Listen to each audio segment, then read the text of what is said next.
According to a new study, many women are choosing free meals over relationships. The study in the journal Social, Psychological, and Personality Science says up to a third of women have engaged in a foodie call. It's when a person sets up a date with somebody they have no romantic interest in, all for a free meal. That's right.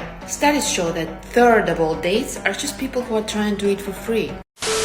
What if I told you that right now, in real time, millions of women are waking up to a nightmare they helped create?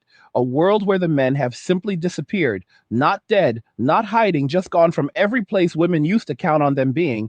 And the most terrifying part is that these women are starting to realize there is no way back, no apology big enough, no amount of crying on TikTok that will ever make men return to the plantation they finally escaped from. The free meals are over. The protection is over. The endless chasing is over. And what you are watching unfold is the largest quiet rebellion in human history. And if you stay until the very end of this video, I'm going to show you exactly how deep this collapse goes, how irreversible it has already become, and why by 2030, the majority of women in the West will be single, childless, in debt, and completely alone, with no one left to blame but the mirror. If that sounds like something you need to hear all the way through, smash the like button right now. Share this video with every man you know who's been told he's toxic just for existing. Subscribe and hit the notification bell and select all so you never miss a single upload, because we drop truth like this every week and you do not want to be late to this conversation. Also, if you want to learn how to actually protect and grow your wealth in this collapsing economy, go click the link in the description and join Angry's Crypto Academy today. We teach you step by step how to buy, sell, trade, and safeguard your assets so the system can never take what you've built. Link is right there. Go check it out right now. And if you're enjoying these videos and you want to keep the Red Bulls flowing so I can stay up all night cooking these monsters for you, there is a Buy Me a Red Bull link in the description. Everything helps me keep bringing you the uncensored truth. Now let's get into it. Something absolutely catastrophic is happening to women in the Western world, and almost none of them can see it until it's far too late. They are being quietly, systematically shut out of the very society they spent 50 years screaming they wanted to run by themselves. They told men to leave them alone. They told men they were not needed.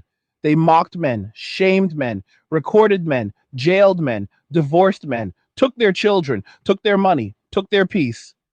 And men finally did the one thing women never thought they would actually do. Men listened. Men walked away.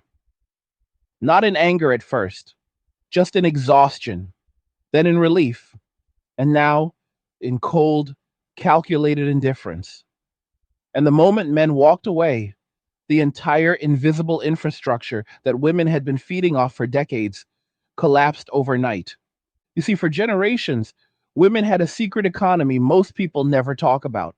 It was never officially recorded in any GDP report, but it was real.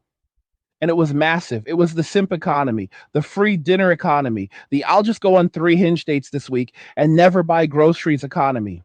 Women figured out decades ago, long before Tinder, long before Instagram, that if they simply showed up and looked pretty, an endless parade of hopeful men would pay for everything: food, drinks, Ubers, rent, vacations, all of it in exchange for the tiniest sliver of a chance at intimacy that almost never came. And women got so good at gaming the system that an entire generation learned how to live without ever actually spending their own money on anything. They called themselves foodies with zero irony while laughing about it on private group chats. They bragged about having a Monday guy, a Wednesday guy, a weekend trip guy, all while telling the world they were strong and independent and didn't need a man. And men paid and paid and paid because men were raised to believe that providing was the price of admission to female attention. But then something changed. Men started talking to each other, quietly at first, on forums and private Discord servers and YouTube comment sections, sharing stories, comparing notes, realizing they weren't the only ones being used, realizing the game was rigged from the jump. And instead of getting angry and loud, men did something much more dangerous. They got quiet. They stopped approaching. They stopped sliding into DMs. They stopped offering to buy drinks. They stopped planning expensive first dates. They deleted the apps. They canceled the dinner reservations. They stayed home, made their own food, brewed their own coffee, built gyms in their garages, and for the first time in their lives, men chose peace over performance, and the silence has been deafening. Now, walk with me through any major Western city on a Friday night and tell me what you see. Restaurants that used to have 6-month waiting lists are half empty. High end cocktail bars that relied on men buying $18 drinks for women they just met are closing left and right. Entire chains are going bankrupt because the primary revenue driver, men buying multiple rounds hoping to impress a woman, has vanished. Coffee shops that used to be packed with women on laptops waiting for men to notice them now have rows of empty seats. Bookstores, malls, yoga studios, places that used to be reliable hunting grounds are ghost towns of men. And the women who still show up sit there scrolling TikTok, making videos, asking the same question with tears in their eyes: where have all the good men gone? And the answer is simple. The men finally realized they were never good enough to keep their money, their time, and their peace for themselves. And here's where it gets brutal. Women never built an alternative system. They never needed to because they had men. When food got expensive, they just scheduled another date.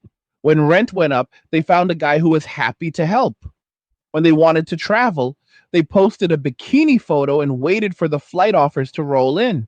The harsh reality nobody wants to say out loud is that a significant percentage of women in their 20s and 30s have never consistently paid their own way in life.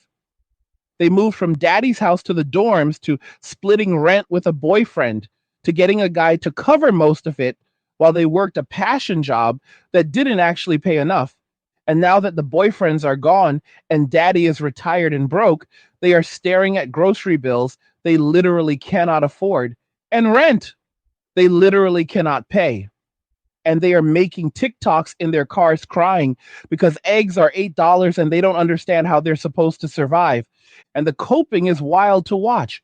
They're blaming inflation, they're blaming corporate greed, they're blaming the housing market, anything except the one variable that actually changed. Men stopped paying. The free ride ended. The gravy train pulled into the station and every car was empty. And now women are being forced to confront a level of accountability most of them have never experienced in their entire lives. Because when you've spent 20 years trading the possibility of sex for survival resources, and then one day the buyers all walk away, you don't have skills, you don't have savings, you don't have a plan, you just have a phone full of dating apps that nobody messages on anymore, and a fridge that echoes when you open it. But it gets darker because while women were busy gaming men for resources, the state and corporations were gaming women for labor and taxes. Feminism didn't liberate women, it double taxed them. Before second wave feminism, one male income could support an entire family, and most women did not have to work outside the home. After feminism, suddenly two incomes were required just to break even, which means women went from being optional to being mandatory, and women went from being supported to being forced into the workforce while still doing most of the housework and childcare. Corporations got twice the workers, which means they could pay each half as much. Governments got twice the taxpayers, and men lost half their earning power overnight. Everybody won except women, who now have to work full time jobs they hate, still can't afford to buy a home, still can't afford to take time off to have children, and now have no man willing to help carry the load because he finally realized he was never going to get a loyal partner, just an entitled roommate who resents him. And the fertility cliff is coming fast. By 2030, current demographic projections show that 45% of women aged 25, 44 will be childless. And when you add in single mothers who are functionally raising children alone because the father walked away, you're looking at 60 to 70% of women in that age range being effectively by themselves. These are not small numbers. This is the largest demographic shift in human history happening in real time, and it is entirely self-inflicted. Women were sold the lie that they could have it all: career, travel, casual sex, independence, and family whenever they felt like it. but biology doesn't negotiate. The same women who were told to ride the carousel in their 20s are now hitting 35, 38, 42, staring at fertility charts, realizing the window has slammed shut. And the men who would have married them at 25 are now 40, financially secure, emotionally at peace, and have zero intention of signing up for a 401k marriage with a woman who spent her prime years treating men like walking ATMs. Hey guys, in a world pushing you to own nothing and be happy, crypto is your key to survival. Join Angry's Crypto Academy to master buying, selling, and trading crypto. Make huge profits and safeguard your wealth. Plus, discover the one crypto virtually no one is talking about, poised to create new millionaires in the upcoming bull run. The link is in the description of the video below. Go check it out now. And the state that promised to take care of them, it's broke.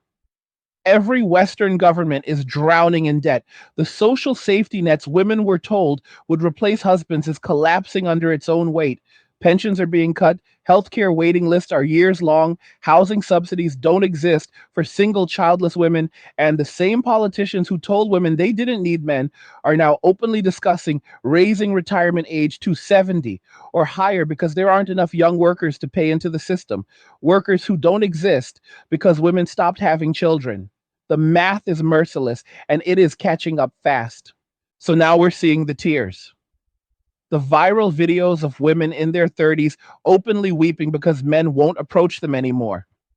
The Reddit threads titled, "I told men to leave me alone and now I'm lonely. What do I do?" The dating coach is charging $10,000 for weekend seminars teaching women how to bring men back by being submissive, except the men aren't showing up to the seminars because they don't need the advice, they're already gone.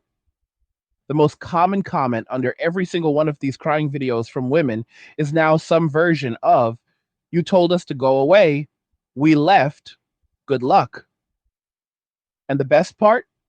Men aren't saying it with anger anymore. They're saying it with the calm, detached certainty of someone who has found peace on the other side of chaos. Because here's the part nobody wants to admit: men are happier now than they have been in decades. Male depression rates are dropping for the first time in 30 years. Male satisfaction with life is rising. Men are lifting heavier, saving more money, traveling alone or with other men, building businesses, buying land, creating parallel economies, sleeping 8 hours a night, and discovering that solitude is not the same thing as loneliness when you actually like who you are. Men are minimalists by nature. We don't need much, just peace, purpose, and the freedom to build something that can't be taken away in divorce court. And for the first time in living memory, millions of men have exactly that. Meanwhile, women are discovering that independence is actually really expensive when nobody is subsidizing it. That living alone in a 400 square foot apartment with a cat and a bottle of wine every night stops feeling empowering around year 5. That having a master's degree and $80,000 in student debt doesn't pay the electric bill when the dating market has collapsed and there's no boyfriend to help out this month. That all the rights in the world don't mean anything if the men who used to care about your safety, your comfort, and your future have quietly exited stage left and locked the door behind them. And the craziest part is that women still don't get it. They think if they just make enough emotional TikToks, if they just cry hard enough, if they just promise to be better, men will come running back to save them. But men have already done the math. We've seen what happens when we commit. We've seen what happens when we marry. We've seen what happens when we have children in the system. And the juice is no longer worth the squeeze, not even close. So when women ask, where have all the men gone? The real answer is, we went where we're treated with respect, where our peace is protected, where our money stays in our pockets, where nobody records us in public to shame us online, where nobody calls the police because we said hello at the gym. We went home. We went to the garage to lift. We went to the mountains to hike. We went to the countries where women still smile when a man opens a door. We went literally anywhere that isn't here, dealing with this. And we're not coming back. And here's where the story turns from tragic to apocalyptic, because what women are experiencing right now is only the opening act. The real collapse hasn't even started yet. And when it does, there will be no man left to call, no simp left to Venmo request, no daddy government left with a printing press that still works. The next 10 years are going to be a masterclass in consequences delivered at scale, and men are going to watch it unfold from the sidelines with the same calm expression you have when you finally cancel a subscription that's been robbing you blind for a decade. Let's talk about the dating market first, because it's already dead and the corpse is starting to smell. Apps like Tinder, Bumble, Hinge, they're collapsing in real time. Daily active users are plummeting, revenue crashing, stock prices in free fall. Why? Because the men stop swiping. Not some men, almost all men under 40 who have any options at all have either deleted the apps completely or they keep them installed the way people keep a smoke detector with dead batteries just in case, but they never open them. The average woman on these apps now sends the first message 90% of the time and still gets zero responses. The top 20% of men who used to carry the entire ecosystem by messaging hundreds of women a week have gone radio silent. They're not mad, they're not protesting, they're just done. And when the buyers leave a marketplace, the marketplace dies, no matter how many sellers keep lowering their standards and raising their body counts trying to get a single date. Passport bros used to be mocked. Remember that? Women made thousands of videos laughing at men who flew to Colombia, Thailand, Philippines, Eastern Europe, anywhere women still acted like women. Those same women are now watching their feeds fill up with videos of those exact men living in beachfront condos, dating 24-year-old traditional women who cook, clean, and look at them like they hung the moon, all on an American remote salary that goes 10 times further overseas. And the coping is Olympic level. He's a sex tourist. She's a mail order bride. He couldn't get a real woman back home. Meanwhile, the passport bro is sending a selfie from a rooftop bar in Medellin with his 9/10 girlfriend who speaks 3 languages and thinks feminism is a mental disorder. Who exactly lost that exchange? Back home, the leftover men, the ones women actually wanted, the 6-figure, 6 foot plus, 6-pack guys, have quietly become the most ruthless segment of all. These are the men who could still get dates if they wanted them, but they've done the risk reward calculation and decided that even the highest quality Western woman is a depreciating asset wrapped in a liability blanket. They've watched their married friends get cleaned out in divorce court. They've watched their bosses get Me Too'd by a disgruntled assistant who wanted a promotion. They've watched their fathers work 70 hours a week to keep a wife at home who spent the money on wine and yoga retreats while banging the instructor. And they looked at all of it and said, hard pass. These men are now stacking cash, lifting 6 days a week, traveling with other high value men, and treating women like occasional entertainment at best. Never an investment. They'll fly a girl out for a weekend, sure, but they'll put her on Spirit Airlines and make her stay in the guest room, because why would you let a depreciating asset sleep in the master? And the women who used to reject these same men in their 20s are now sending them paragraphs at 2 a.m. that read like hostage negotiations. Hey, big head, you up?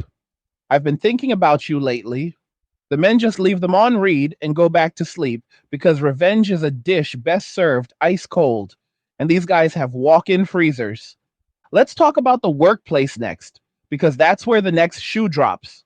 Women spent 20 years demanding mentorship, demanding seats at the table, demanding that men sponsor them, promote them, recommend them, include them. And men, being natural problem solvers, said, okay, we'll stop all of that to keep you safe from harassment. No more closed door meetings with female subordinates. No more after work drinks. No more informal advice over coffee. No more recommending women for stretch assignments, because if she fails, it's sabotage. And if she succeeds, you never get credit anyway. The result? Women are being passed over for promotions at rates we haven't seen since the 1950s. Except this time it's not because of sexism, it's because men are ruthlessly complying with every rule women demanded. The same way South Korean men turned anti harassment laws into a weapon that makes women decide on marriage and have babies within 3 interactions or lose their chance forever. Western men have turned believe women and no means no into a shield that protects their time, their money, and their career from female drama. Companies are noticing, quietly, of course, because nobody wants to say it out loud, but the data is brutal. Mixed gender teams underperform same gender teams when the task requires decisive action under pressure. Female led startups have higher failure rates and lower returns. Diversity hires are quietly being let go first in every layoff cycle. And the men at the top, the ones who actually control the money, have stopped betting on women entirely.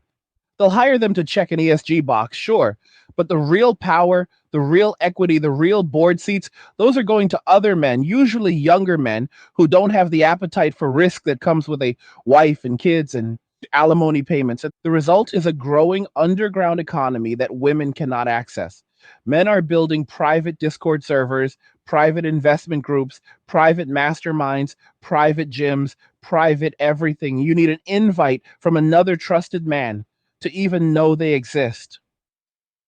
Women are on the outside looking in, begging for access, offering whatever they think still has value, and being told politely but firmly, we're good. These aren't hate groups. They're not plotting anything illegal. They're just men who decided that the juice isn't worth the squeeze and built their own table instead of begging for a seat at someone else's. And the state sees all of this happening and is panicking because the state needs women to keep voting for more state. The state needs women to keep having children who can be taxed for the next 80 years to pay off the debt from the last 80 years. The state needs men to keep simping so the consumption economy doesn't completely implode. So what does the state do? It doubles down on the same playbook that created the problem in the first place. More propaganda about toxic masculinity, more articles about how men need to step up, more taxes on single men to subsidize single mothers, more push for digital IDs and social credit systems sold as keeping women safe online. And every time the state tightens the noose, another 100,000 men delete their social media, buy some land in the mountains, and disappear from the grid entirely. By the way, have you noticed how many men are just gone now? Not dead, gone. They sold the house in the suburbs, paid off the debt, bought 20 acres in Idaho or Tennessee or Portugal, built a small off grid cabin, and vanished. No forwarding address, no social media, cash only, barter networks, solar panels, and Starlink. They hunt, they fish, they grow a garden, they lift in a garage gyms, they read books, they sleep 9 hours a night, and they smile when they think about the life they left behind. Women call them losers. The government calls them a threat. I call them the smartest men alive. Because when the grid goes down, and it will, when the debt bubble pops, and it will, when the pension checks stop coming, and they will, these are the men who will still have food, water, security, and community. The women who spent their fertile years calling these same men creeps for looking at them at the gym will be the ones fighting over the last can of beans in some FEMA camp, wondering why nobody came to save them. And nobody will, because men already tried saving women. We tried for decades. We built the houses. We paid the taxes. We died in the wars. We worked the dangerous jobs. We came home broken and were told we were toxic for not talking about our feelings. We paid for the dates. We paid for the weddings. We paid for the divorces. We paid child support for kids we are not allowed to see. And every time we asked for basic respect in return, we were called entitled.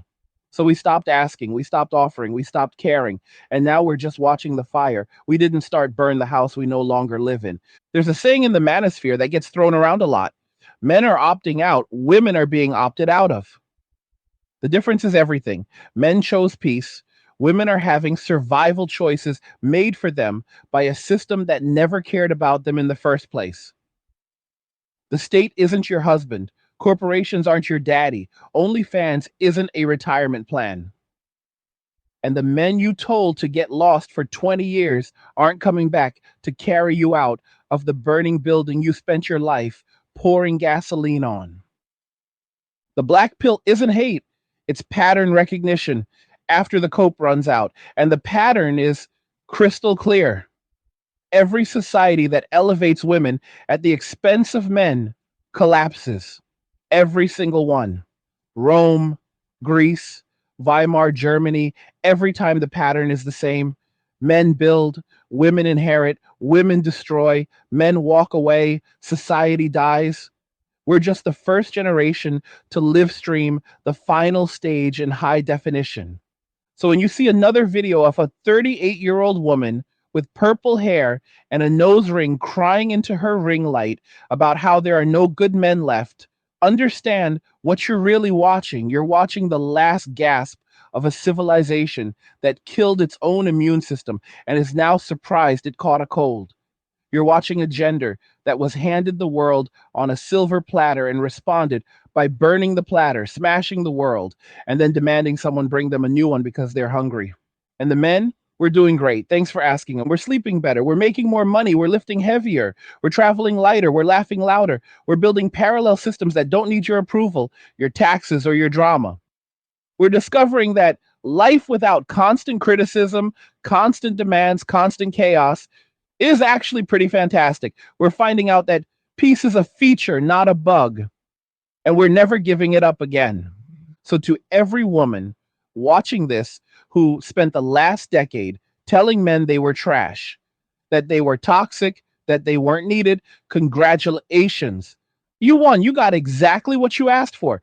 You're independent now. You're the boss, babe. You're the CEO of an apartment full of houseplants and credit card debt. Enjoy the view from the top of that mountain you built all by yourself. We'll be down here in the valley, grilling ribeyes, counting our crypto gains, and sleeping like babies. The next layer of this collapse is already has a name in the places men talk without censorship. The Great Unraveling. It's not a conspiracy theory. It's not a protest. It's not even revenge in the emotional sense. It's simply the moment when millions of men almost simultaneously stopped participating in a social contract that had become nothing but punishment and extraction. And once enough men reach that tipping point, the entire house of cards that modern society was built on begins to fold in on itself like a dying star. Let's talk about the birth rate death spiral, because that's the kill shot nobody in power wants to name out loud. Every Western nation is now below replacement level. Most are cratering toward 1.2 comma, 1.1 comma, even zero point 0.9 children per woman in places like South Korea and Italy. Politicians keep screaming about immigration as the solution, but even the migrants stop having children the moment they arrive and get exposed to Western culture, meaning feminism, dating apps, and the gospel of live your best life. Kids can wait. The math is so brutal that it's almost comedic if it weren't going to cause biblical levels of human suffering in 20 years. A society needs roughly 2.1 children per woman just to hold steady. At one point, three, you lose a third of your population every single generation. At one point, zero, you lose half. Do that for three generations, and your country has 1/8 the tax base, 1/8 the workers, 1/8 the soldiers, 1/8 the consumers it had when your grandparents were young. Pensions evaporate, hospitals close entire wings, schools turn into echo chambers with 30 teachers for 8 students, entire cities become ghost towns. And who do you think is going to be living in those ghost towns, paying those unpayable taxes, staffing those empty nursing homes when the last worker retires? Exactly. The same women who said they didn't need men. Governments already know this, which is why every single one of them is quietly preparing for what comes next. In Europe, they're rolling out digital ID and online safety laws that will eventually control what you can buy, where you can travel, and how much energy you're allowed to use, all sold as protecting women and children from bad men online. In Canada, they're floating inheritance taxes that hit 70% on anything over $1 million because they need the money now. In the United States, they're talking about taxing unrealized capital gains and implementing wealth taxes because the debt is now larger than the entire GDP, and the interest payments alone are bigger than the defense budget. Every single one of these moves is designed to extract maximum resources from the remaining productive population, which is almost entirely male, to keep the Ponzi scheme running for one more election cycle. And every single one of these moves makes men say, yeah, I'm out even faster. Because here's the part they still don't understand. Men are not refusing to participate because we're lazy or broken or porn addicted. We're refusing because we finally ran the numbers and realized the game pays negative dividends.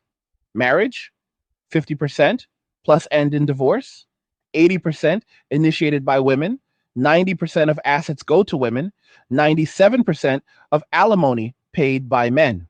Children, you pay for 18 years, and then the state decides how much time you're allowed to see them while she moves the new boyfriend in next month. Career, work 70 hours a week climbing the ladder just to watch the diversity hire who started yesterday get promoted over you because the company needs the ESG score. Home ownership, watch your property taxes triple in 10 years to pay for benefits for single mothers and government workers who retire at 55. Voting, pick between two parties that hate you and want your money for different reasons. The rational move, the only rational move, is to minimize your exposure to the entire system. And that is exactly what men are doing at scale. We are becoming ghosts in the machine, no social media footprint, no dating profiles, cash and crypto only. LLCs registered in states that don't talk to each other. Land bought through trusts. Vehicles titled in the name of businesses. Gyms in garages. Food from gardens and local farmers we know personally. Networks built on handshakes and reputation instead of LinkedIn. We trade skills. We barter. We help each other move, fix trucks, pour concrete, run wire, all off the books, all outside the system. If a brother needs an electrician, we send one of our guys. If a brother needs a lawyer, we crowdfund one who isn't afraid to fight. Women can't find us. The state can't tax us. Corporations can't advertise to us. And the dating apps can't harvest our attention because we simply do not exist in the places they are looking. Women, on the other hand, are becoming the most tracked, taxed, and controlled population in human history. And they're cheering for it every step of the way because it's always wrapped in the language of safety. Every new surveillance law, every new reporting requirement, every new financial monitoring tool is sold as protecting women from bad men. And women clap like trained seals because they still believe the state is their new husband.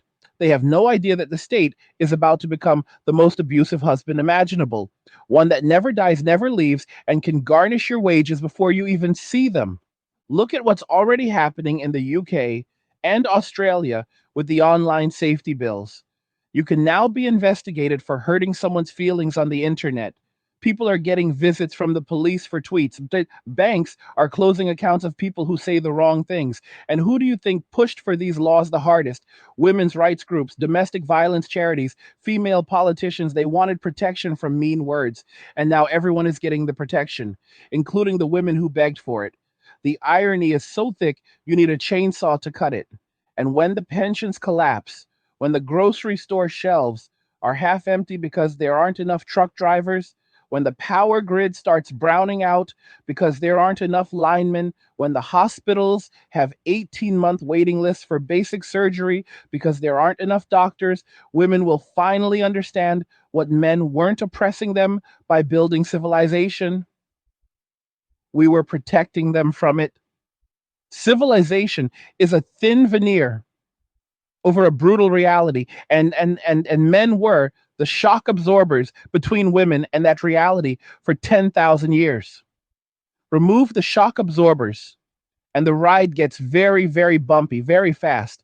I want you to really picture 2035. A 38-year-old former marketing manager with a women's studies degree and $120,000 in student debt wakes up in her 400 square foot apartment. Her cat is meowing for food she can barely afford. Her phone buzzes with another final notice from the loan servicer.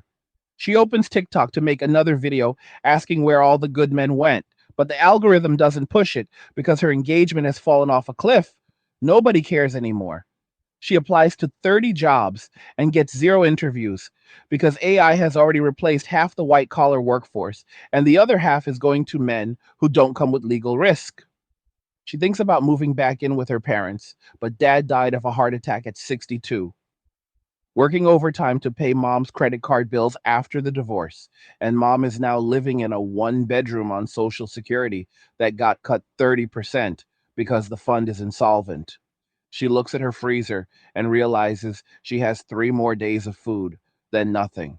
She opens Bumble one last time, lowers her standard to employed and not living with parents, and still gets zero matches because even the bottom 50% of men have figured out the game and opted out. She cries herself to sleep, wondering how this became her life. Meanwhile, 3 states over, a 38-year-old former software engineer turned off grid homesteader wakes up at sunrise in a paid off cabin on 20 acres he bought for cash in 2026. He makes coffee from beans he roasted himself, checks the solar batteries, feeds the chickens, lifts in his garage gym, then spends the afternoon splitting firewood with 3 other men who live within walking distance. They trade venison for ammo, ammo for labor, labor for home-brewed beer. None of them have been on a dating app in 8 years. None of them have paid income tax in 5 years. None of them have a boss, an ex-wife, or a woman in their life who can call the police because they said the wrong thing.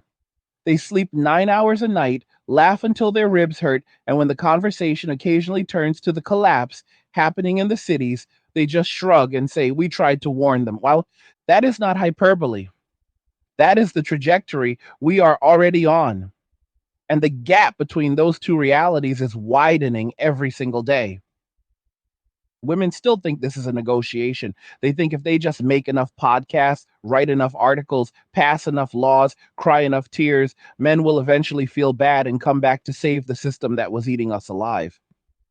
But feeling bad requires attachment, and attachment was the first thing to go. Men no longer feel responsible for women's happiness the way we did for thousands of years, because every time we accepted that responsibility, we were punished for it. So the circuit breaker tripped, the empathy switch flipped to off. And once it flips, it doesn't flip back. You can't shame a man who has nothing left to lose and everything to protect. You can't guilt a man who has already made peace with being called a monster. You can't threaten a man who has already walked away from the very system doing the threatening. This is why the rage phase that a lot of young men go through eventually burns itself out and turns into something much more dangerous: indifference. Anger is hot. It burns bright. It makes noise. Indifference is cold, silent, and permanent. A man who is angry will still argue with you. A man who is indifferent won't even look up from his book when you walk into the room. And that is where the vast majority of men are now: indifferent. We don't hate women. We don't fear women. We don't need women. We simply do not care, what happens to women anymore. And that lack of care is the most devastating weapon ever invented because there is no defense against it. There is a reason every ancient religious text, every philosopher from Aristotle to Schopenhauer, every traditional society on earth placed limits on female nature, not because women are evil, but because female nature unchecked is civilization level destructive. Hypergamy without constraint leads to collapse. Female in-group preference without male oversight leads to tyranny. Female short-term thinking without male long-term planning leads to bankruptcy. Every single time. And now we are running the largest uncontrolled experiment in human history. What happens when you remove all constraints on female nature and tell men they are obsolete at the same time? We are finding out in real time. And the answer is turning out to be exactly what every dead civilization already learned the hard way. So when historians look back at this period, and they will, because someone is going to survive to write the books, they are not going to call it the triumph of feminism. They are going to call it the great female exclusion. The moment in history when women finally got everything they said they wanted: total freedom, total equality, total independence, and discovered too late that those things are not compatible with human flourishing when half the population opts out completely.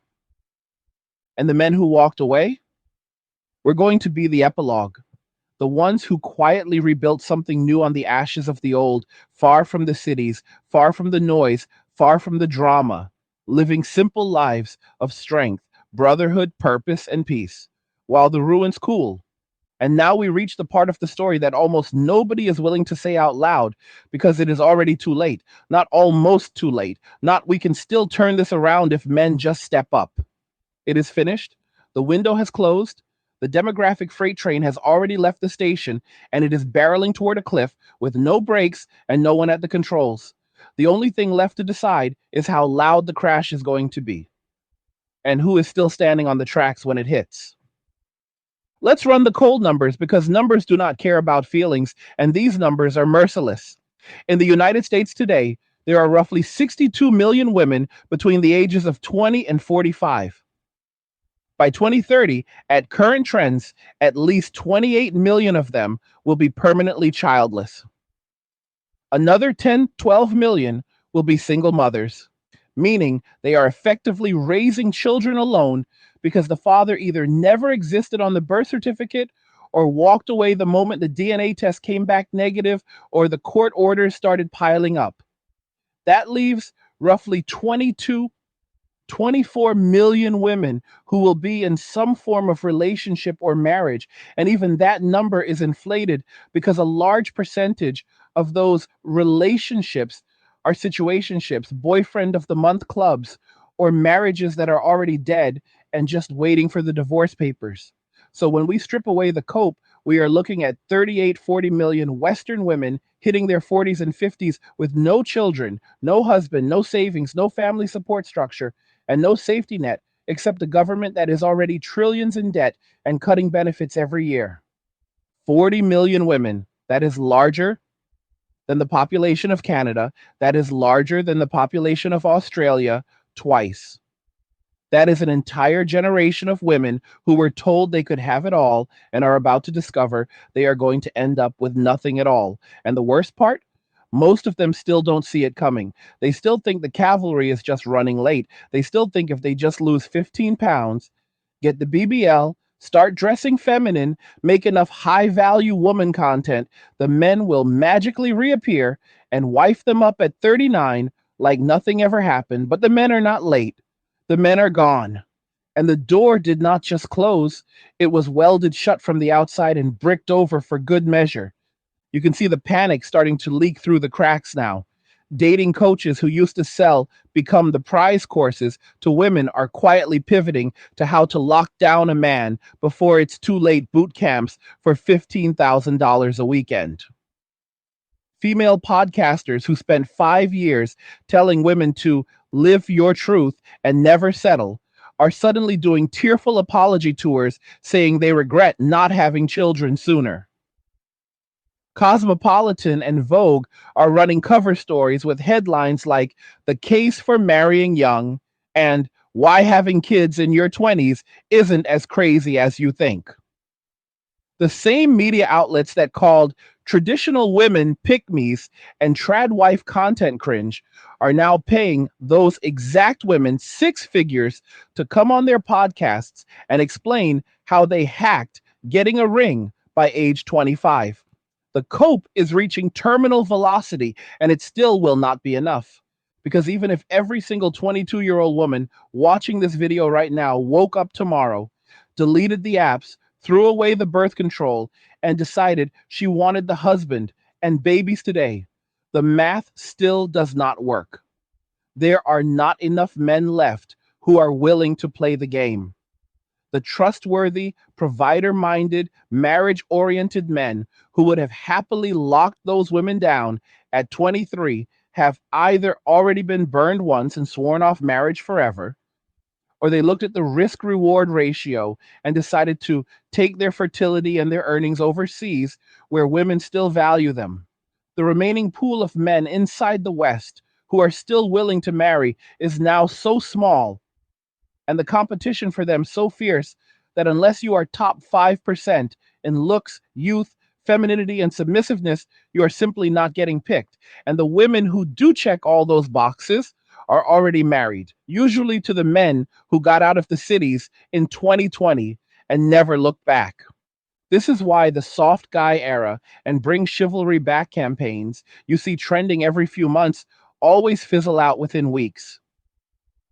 Women will make 10,000 videos begging for soft men, gentle men, emotionally available men, men who plan dates and open car doors and pay for dinner. And the moment a man actually shows up and does those things, the same women ghost him for not being exciting enough, or not being tall enough, or not having enough followers, or whatever new excuse lets them keep the carousel spinning one more year.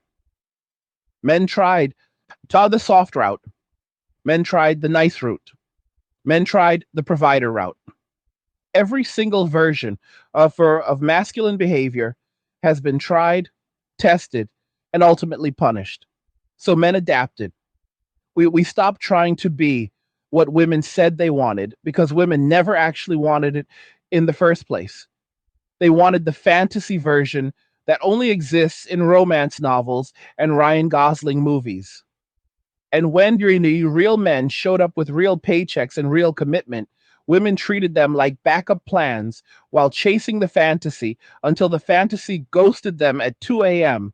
With you up, now the fantasy is gone, the backup plans are gone, and the only men left in the dating pool are the ones who learned the game so well they play it on professional difficulty with no attachments. The ones who will fly you out, feed you, sleep with you, and disappear before sunrise without ever asking for your last name. The ones who keep a spreadsheet of every woman they've been with and rate them like Uber drivers. The ones who have zero intention of ever getting married or having children because they already watched their fathers or older brothers get destroyed and decided legacy is a luxury they can't afford. These are the only men still actively dating in the West, and women hate them.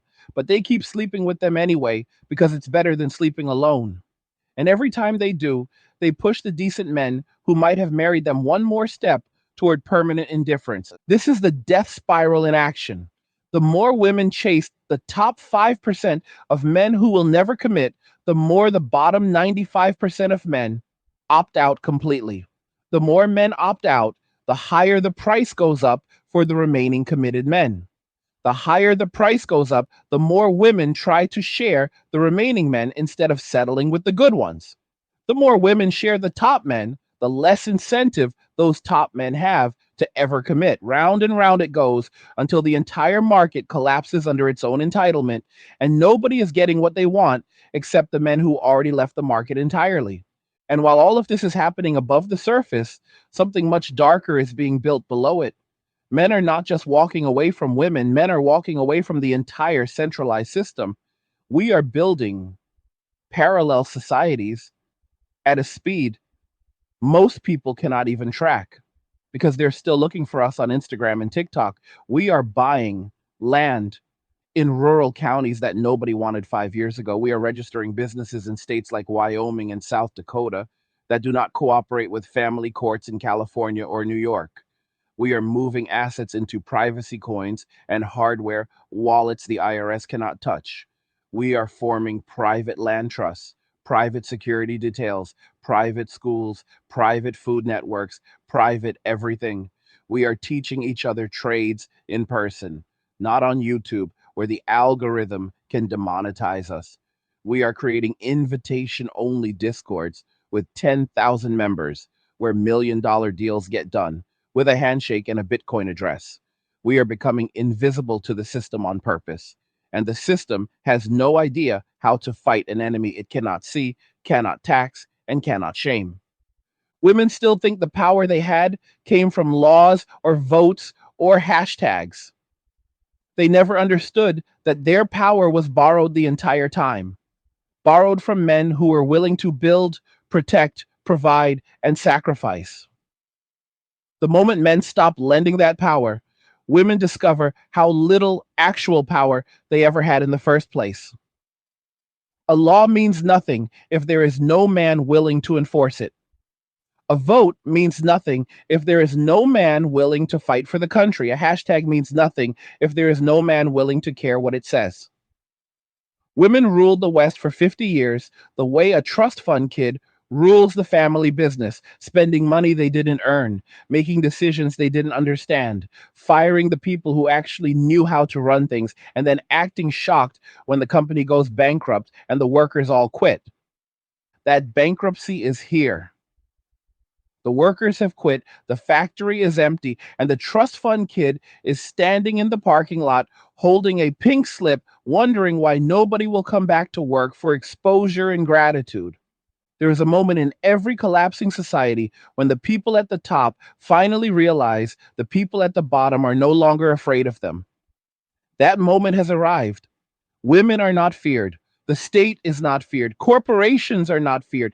The only thing left is consequences, and consequences are coming, dressed in work boots, carrying a backpack full of skills, cash, and crypto, and ammunition. And they are not asking permission. So when the next wave of tears comes, and it will, when the articles start getting written about the loneliness epidemic among women, when the think pieces drop about where have all the good men gone, when the politicians promise new benefits for single mothers paid for by taxing childless men even harder, just remember one thing: nobody is coming to save you. There is no cavalry, there is no white knight. There is only the cold reality you created, and the men who already made peace with watching it burn from a safe distance. We tried to warn you. We tried nice. We tried provider. We tried simp. We tried red pill. We tried every version of masculine energy you said you wanted, and every single time you punished us for it. So we stopped trying. We stopped caring. We stopped showing up. And now the silence you hear, Tissa, is not anger. It is the sound of millions of men living lives of radical peace while the world you thought you controlled falls apart without us. Enjoy your freedom, ladies. You fought hard for it. We'll be over here minding our business, stacking our money, lifting our weights, building our tribes, and sleeping like kings.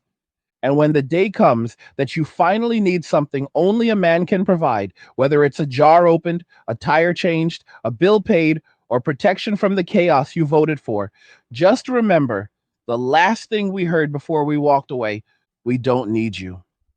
So we left, and we're never coming back. And this is where the story stops being about women at all. This is where it becomes the story of what men do with the freedom we finally took back. Because once a man walks away, truly walks away, something happens that no amount of shaming, no new law, no crying TikTok, no government program can ever reverse. He becomes untouchable. Not in the cartoon villain sense, not in the I hate women sense. Untouchable in the way a man becomes when he no longer needs validation, provision, sex, attention, or approval from the system that spent 50 years telling him he was defective for existing. When a man reaches that place, he is free in a way most human beings have never been free in recorded history. And millions of us have reached that place at the exact same moment. We are not hiding. We are simply no longer where you are looking. Like, you will not find us on dating apps. You will not find us in the clubs buying bottle services. You will not find us in the office working 80-hour weeks to afford a ring for a woman who will leave the moment a better option texts her. You will not find us in the courtrooms begging for 50/50th custody. You will not find us on social media posting thirst traps or relationship advice or engagement photos. You will find us on 40 acres with no mortgage, a paid off truck, a deep pantry, a deep well, and deeper brotherhood. You will find us in private gyms built from shipping containers and rogue plates. You will find us in jujitsu academies rolling until midnight with other men who would die for each other without hesitation. You will find us around fire pits trading skills instead of likes, telling stories instead of posting stories. You will find us in cash only barbershops where the conversation is real and the politics are simple. Leave me the hell alone.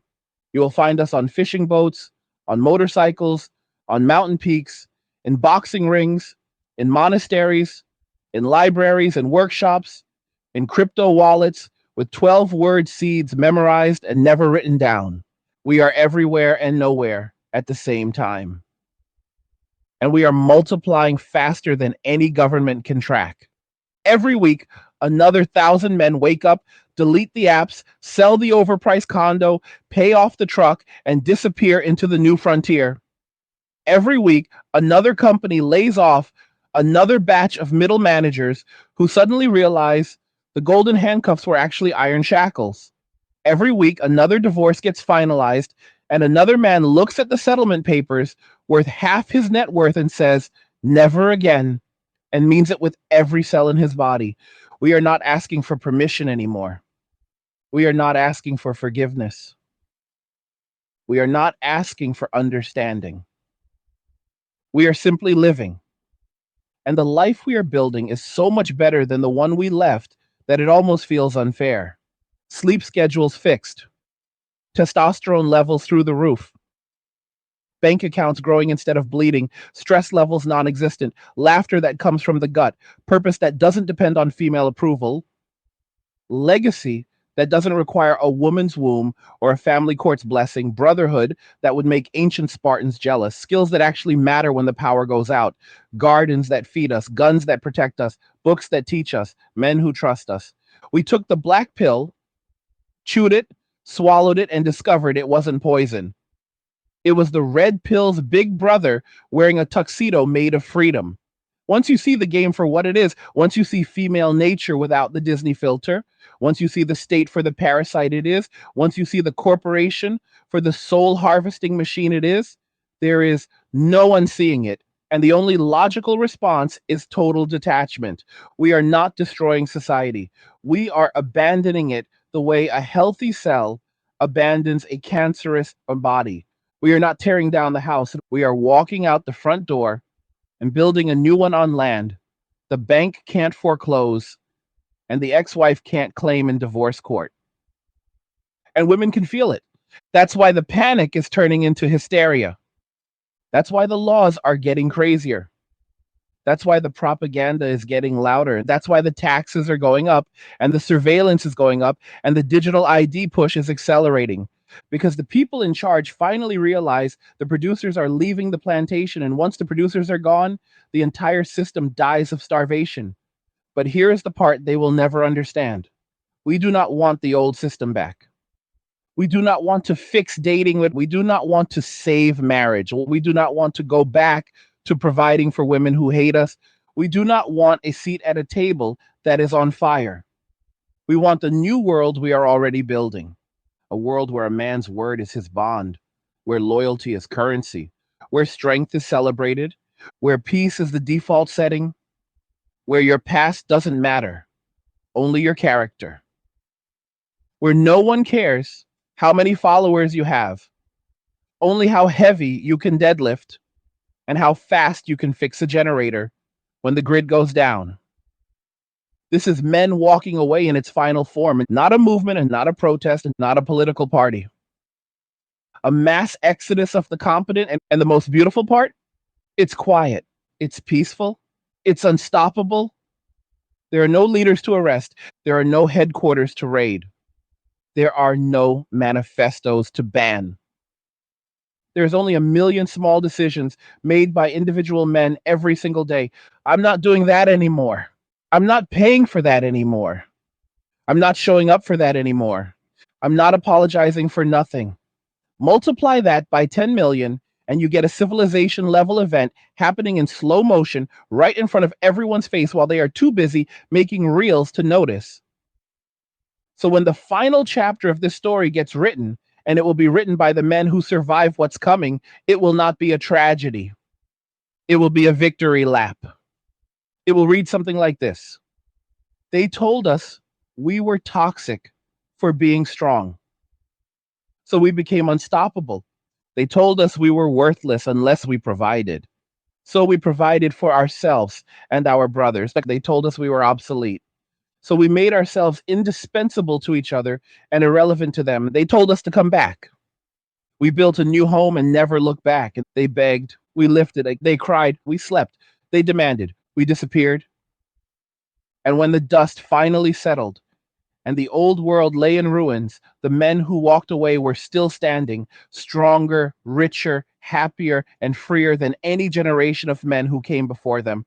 But not because we hated women, because we finally loved ourselves enough to stop hating ourselves for them. That is the legacy being written right now, and not with anger, with peace. And peace, brother, is the ultimate rebellion. But for now, let's close this one the way we always do. Like, what did you think about all this? Do you agree? And that, do you see it playing out in your own city, your own friend group, your own life? Drop a comment below and let me know, because the conversation is just getting started. And like the video if you like it. Don't forget to subscribe. And if you like the video, share the video. And just remember that all roads lead to MWA, men walking away, and cheers. Nothing says you care like crypto. Nothing can compare. Nothing says you care like crypto. Oh, nothing can compare to crypto.